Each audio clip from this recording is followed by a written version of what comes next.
Well, Tony Abbott, thanks for joining us on the Sunday Footy Show. You've got a big election coming up, and it's like a marathon, isn't it? Well, it's sort of like a grand final, I guess, Nathan. It's the end of a long, long season. For most of the season, the coalition has been doing extremely well. Some say there's been a bit of a late charge from the other side, and our job is to stick to the pattern of play, stick to the game plan, and hope that the innate strength and character of our team comes to the fore. Drugs in sport are a massive issue. There's never been a darker day in AFL. The current government have been extraordinarily quiet on the whole matter. Is it time for them to step in? Well, let's not forget that on day one there was that blackest day in the history of sport press conference, and having made the thing something of a national crisis, not much happened. I mean, there were no charges, there were no suspensions, there was no hard evidence. It was just very bad things are happening and it's rampant. So for something like this, I think best to let the appropriate authorities do their job rather than get too actively involved at the level of ministers and government. How do you deal with a potential suitor? Some young man comes in and says, "G'day, Mr. Abbott, I'm going to take out your daughter." What's your reaction? Gratitude. I mean, I wouldn't never let them anywhere near an AFL footballer. I've got two daughters myself. If they come home and said, "Dad, I'm dating an AFL footballer," what would you say about that? They're terrific girls, and I want them to find the best possible partner. And there are some very likeable, eligible Aussie rules players, and the couple of times Francie and Bridgie have come down with me to watch Aussie rules games, I think they've regarded some of the players as hot, to use their term. Pointed a few out, have they? Yeah. Any in particular? I don't want to name names. You're an active man, you love your sport. At Oxford University, you're actually a boxer. Can you tell us about that? I found myself playing in second grade for the Sydney University Rugby Club in my first year at uni, and I was a 18-year-old coming up against a lot of guys in their late 20s, early 30s. In those days, rugby was pretty punchy. Oh, big boys? Big boys and punchy boys, and it was rare for a game to go by without at least one all-in brawl. And I thought, I need to know how to throw a punch. So I did some sparring at Sydney University. But then one night in Oxford in January, back in 1982, I was with a particular friend of mine, and he had been in the boxing team, and he told me they were light on for a heavyweight. Was I interested? And initially I said no, but about 3 beers later I said yes. Speaking of your sporting background again, Shane Crawford just recently rode from Melbourne to Perth, and you have your own poly pedal power, and tell us about that, because that's a fantastic initiative that's been going a few years now and grows in strength year to year. The poly pedal started in 1998, and what it is, it's a charity bike ride, a long distance charity bike ride, which I've convened every year since then. We try to raise money for good causes. We've raised over $3 million now over the 15 or 16 years it's been going. And last question before we let you go, you're a very busy man. You step onto a plane, there's only 2 seats left on the whole plane. One's next to Julia Gillard, one's next to Kevin Rudd. Who do you sit next to? Look, I'd probably want to stand up and let someone else take the seat. Weren't you taught to let other people, older people take the seats? That's right. Tony, you've been fantastic giving your time. It's a great insight into who you are as a person and as a family man. Thanks for joining us on the Sunday Footy Show. Thanks, Nathan.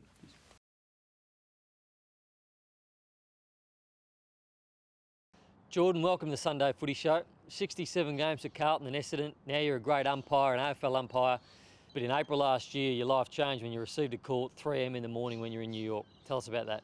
Yeah, it was a tough call to take. My brother Corey called me and told me that my older brother Ricky had a horse riding accident, was in a coma, and I just remember those words just hitting me so hard. And it was nighttime in New York, and I was just it just hit like a freight train, to be honest. I'm not sure how you'd ever prepare yourself to see your brother in a coma. What was the first time you saw him like?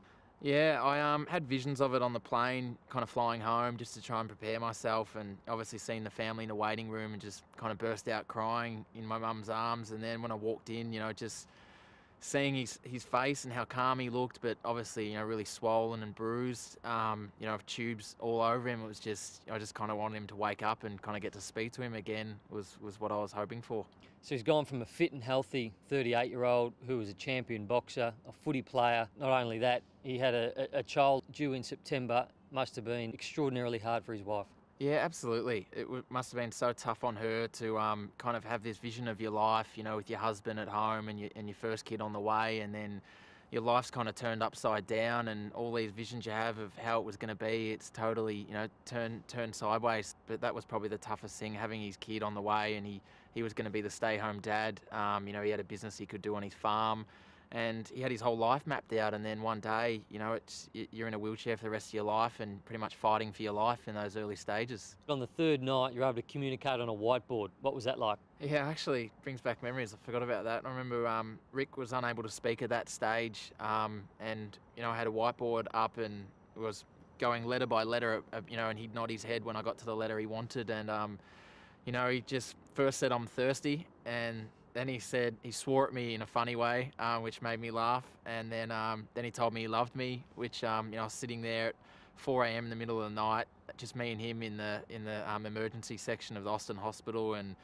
felt like crying my head off, but couldn't because you had to be strong for him. And then one of my other brothers would come in, and I'd go home, and it was just it was absolute hell in the first few weeks, to be honest. It was just so hard to get through.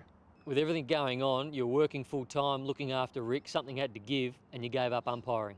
Yeah, it got to a stage last year where I was working full-time, I was organising my brother's fundraiser, I was training with umpiring, and then coming in to see my brother, most nights of the week, and to be honest, I was just breaking down. Wasn't seeing any one of my friends. I was just felt depressed as anything, and I just felt like umpiring was the only thing that I could give up. I couldn't give up my family or work. And then so it was so hard telling Jeff Geishan and Rowan Sawers that I was giving it away after I'd worked at it for 4 years, but it just family came first. This is the Royal Talbot Rehabilitation Centre, and this is my brother Ricky. How's it going? How you going, mate? Good, mate. Jordan's been telling me how much he's been in here, how much the brothers, also your mum's been in here a lot. I mean, the support must be great for you. Jordan's, been sensational, as long as my other brothers, but especially him with the organising of a lot of fundraisers for me, which has been really good. So, and my wife Emily, she's been tremendous looking after the young bloke at home, our baby boy. So she's been really good as well. Being a father myself, I can't imagine how hard it is having a little son at home and not being with him. I mean, you must be looking forward to the day where you can go home and just have him all to yourself. It really gets emotional when, you see some things on TV with, families at home raising the bloke at home or their kids at home. And, I'm missing out on a lot of that, so I get to see him, as I said, once a week or twice a week, and that's only for a few hours. The big fella here, he's going back to umpiring. He reckons maybe around 4, 5, 6 debut again this year. Happy to see him back out there?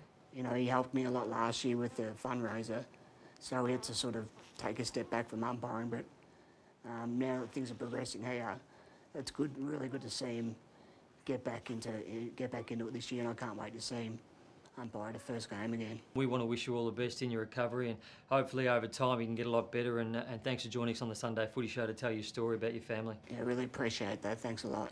Thanks, mate. Ta. Cheers, mate. Cheers.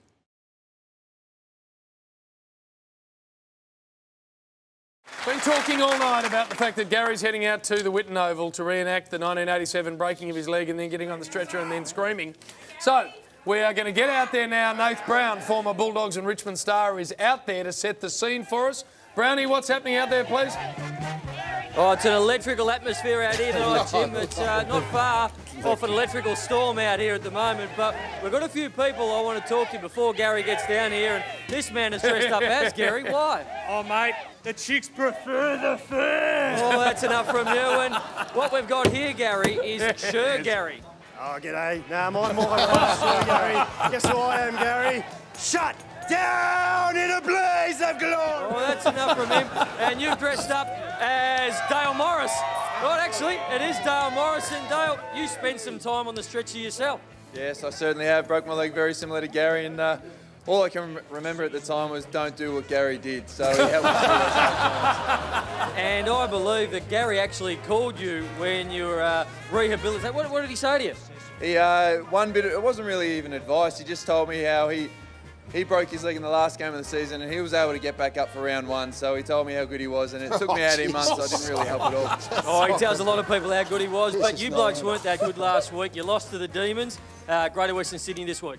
Yeah, opportunity to bounce back. Every week's important, but yeah, disappointing last week, and we're looking for a good game this week. Thanks, Dale. So what we've got, Gary, we've got 18 metres of you on the stretcher for the 18 points that Port Adelaide beat Sydney by. Get down here. We're going to have a really good night, me and you. Back to you, Jim. All right, well done, mate. Doing a beautiful job out there. Let's get out to the Western Oval, because out there, Whitten Oval I should say, out there is a man who was stoic in the face of a similar injury, former Bulldogs and Richmond star Nath Brown, and our own Willis Brownless. Here we are, boys. The Hairy Carnival, it's all happening out here. Whitten Oval, it's beautiful conditions. We've got a lovely carnival, and I'm with one of the doggies' favourites, Nath Brown. Welcome. Oh, thanks, Bill. This is where it all started. They love me out here, don't you? Oh, yeah, much love, Nathan Brown. Now, Jim, we're out here for one reason and one reason only. And as you said, it all happened round 22, 1987. Have a look at it again here. He's at this very oval. There he is. Carrying on like an idiot, like a banshee. Have a look at him, squealing pig. Carrying on. Come on, Gary. You're better than that. Fair dinkum. Shut up. And of course, there's some synergy here because no, you also broke your leg. Possibly the most opposite reaction you could have to Gary, and I thought maybe I was stoic. You were. Have a look at him here. No worries, he just gets carried off. Nothing carrying on like you did, Gary. But we've got a carnival out here. It's all happening. And we've got some magnificent rides. What's happening, Have Bill? a look at this one, Gaz. You'll love this one. The hairy go round. The hairy go round. And then, Gaz, the next one we've got is the monobrow tightrope. good one. Here and you walk on the tightrope. There we go. Good one. That's your eyebrow. That's your eyebrow. Yeah, good one. That's it, Bill. Croft's here. What about this one, Gaz? You'll love this one. Hairy floss.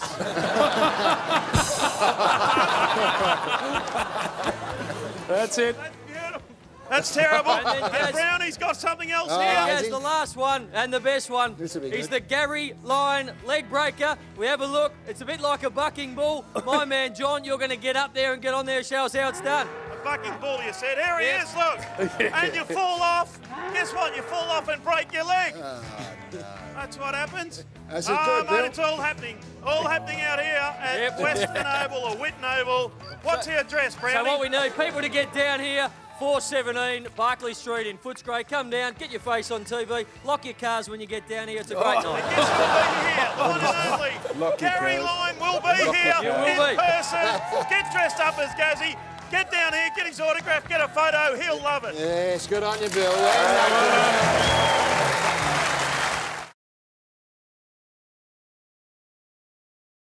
Bachar Houli, welcome to the Sunday Footy Show. Thanks for having me, Branny. Some players in the off-season go to Bali, some go to New York, travel around the world. You took a different path, the pilgrimage to Mecca. Tell us about that. Yeah, it's something that's kind of been on the cards for a long time, probably for about 5 years, but due to football, the football season, the break didn't fall at the time of the pilgrimage. So what happens is it happens at a certain time of the year, and it goes back 10 days every year. So I waited until my 8th season in football and finally got the opportunity to go and I guess fulfill one of the 5 pillars of Islam.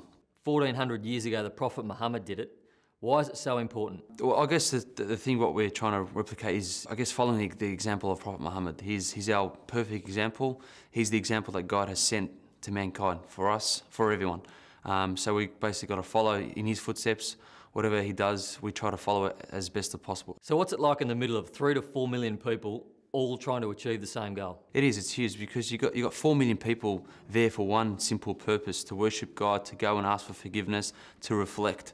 For me, when you get in that congestion, that busyness, you just got to go with the flow and soak it all in.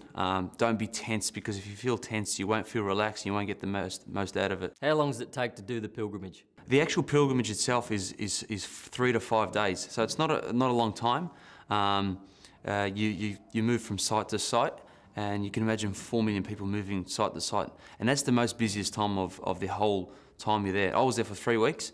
I wanted to go there for a little bit longer to visit some historical sites where the Prophet Muhammad received revelation on the mountain, a special mountain where he received his first verses from God. As the only devout Muslim in the AFL, do you think it gives you a great platform to promote the Muslim community into Australia? Yeah, of course. I'm really passionate because being a multicultural ambassador, part of my programs is working on the Islamic community, more so the Islamic schools, because I want to see these young kids grow up to be healthy and more so to get involved in football because, you know, you said we are a minority in this country. We're 500,000 compared to 20 million people.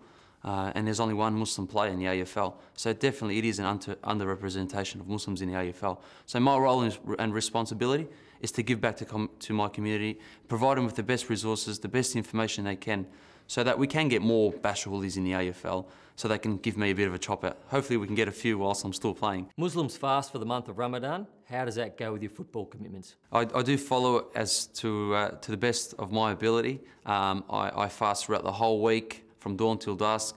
What I do prior to the month of Ramadan is I actually practice 2 or 3 days during the week just to get my body used to the whole month of fasting. Bachar Houli, what a fantastic insight to your life. Thanks for joining us on the Sunday Footy Show. Thanks for having me.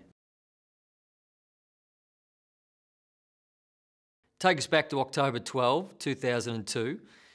You just finished a footy trip in New Orleans. You were sitting there with Mick Martin and a couple of other mates at Paddy's Bar in Bali, and all of a sudden your life changed forever. Can you explain in detail what happened the next 20 seconds of your life from inside the carnage? I think we were halfway through our first or second beer and you're chatting away and then this massive explosion. And my first recollections were, the thought process was very quick, but everything was in slow motion. At first I thought I'd been shot. The force was so great. When I picked myself up off the ground, my genuine panic was I thought I was blinded because I just couldn't open my eyes. It was just because of the brightness of the flash. So after that, I recognised the building was on fire and other people are on fire, and then just got so much worse when I think I looked over my left shoulder. I could see the flames just roaring up my back. So your shirt was on fire? T-shirt was on fire. So it was the ripped the shirt off, and that's pretty much all I remember is then the desperation to try and get out of the building. Apparently you carried 2 sisters out of the bar and saved their lives. Well, my recollections are around the fact that there was a girl in a group of 5 or 6 behind us who we actually knew from Melbourne anyway. And look, we were lucky probably to have each other. We probably got, it was 20 metres to get out of that building. We probably got 2/3 of the way and helping each other. And I thought it was me tripping over, but it was never the case. That was a massive explosion at the Surrey Club, and that sort of blew us back into the building and knocked us off our feet. So I was petrified because I didn't know the extent of my injuries, but I knew I was in a bad way. But more to the fact, I'm looking at this building and I'm thinking of Mick, Pete and Gary in particular, and I just thought the worst. I'm never going to see him again. But Mick appeared through that smoke and rubble and played a really vital part in my survival. But the worst was still yet to come. You didn't know yet, but you were burning on the inside. Mick Martin, who was with you, got you on a scooter, got you to the hospital. And if he hadn't done that, do you think you would have been alive? Probably not. And I don't know what I would have done or where I would have went, but Mick, thankfully, hadn't sustained the injuries I sustained. There was some minor injuries for him, but just led me to safety. Got me on the back of a motorbike, which was a master stroke, because to be able to weave in and out the traffic in those sort of narrow and congested streets there. And we went to the hotel actually, and the doctor was on duty there and pretty quickly assessed and off to the main hospital in Denpasar.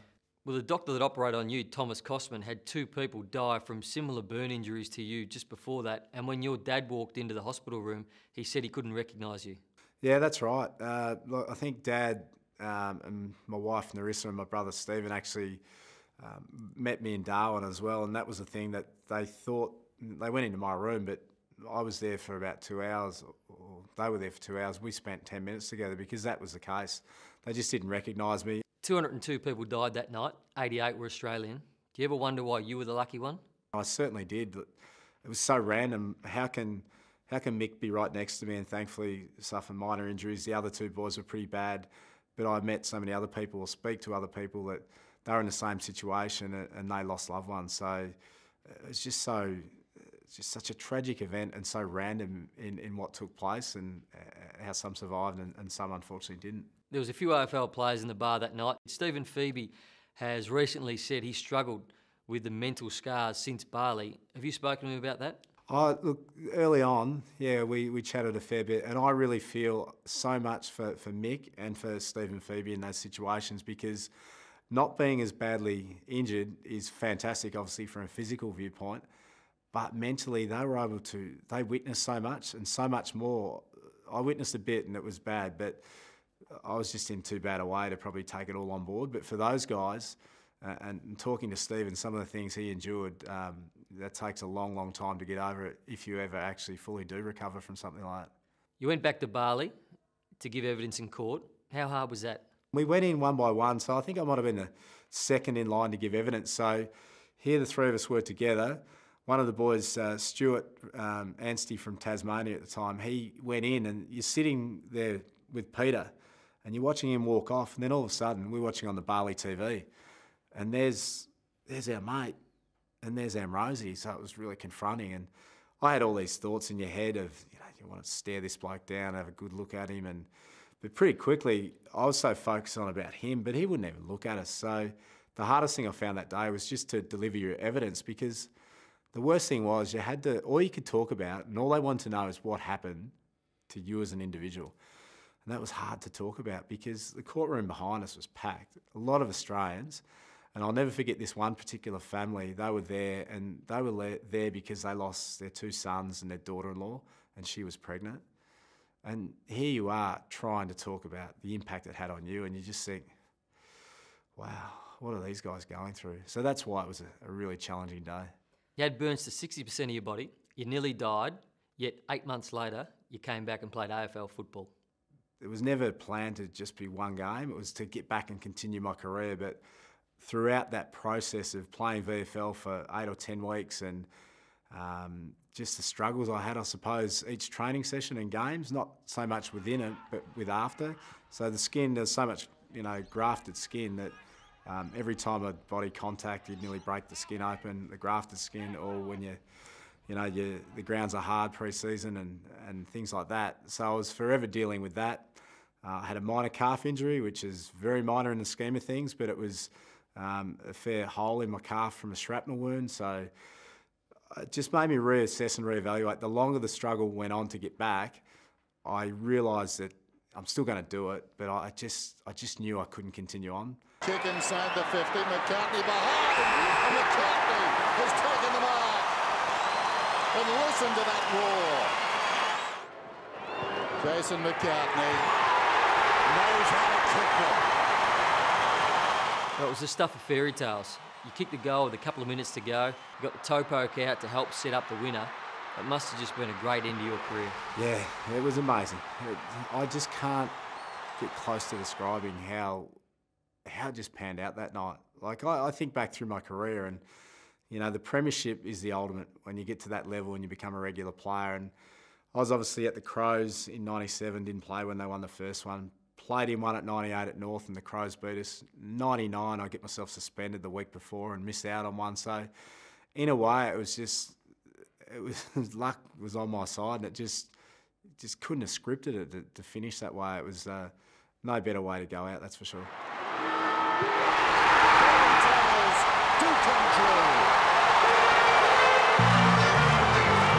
I find it fitting now that I'll hang the boots up as of tonight and go out on a great note. Because I'm spent. It's been a tough time, but that's enough for me, mate. How's your body now? Do you still have issues with it? No, I'm very lucky. Look, the scars are still there. They fade, but they're there, and they'll be there forever and a day. But there's nothing I can't do now that I once did beforehand. So I'm just so fortunate. Mate, you've inspired so many Australians with your story, not just here but abroad. It's true blue Aussie hero stuff. I want to thank you for joining us on the Sunday Footy Show. No, thank you. Great to be back 10 years on.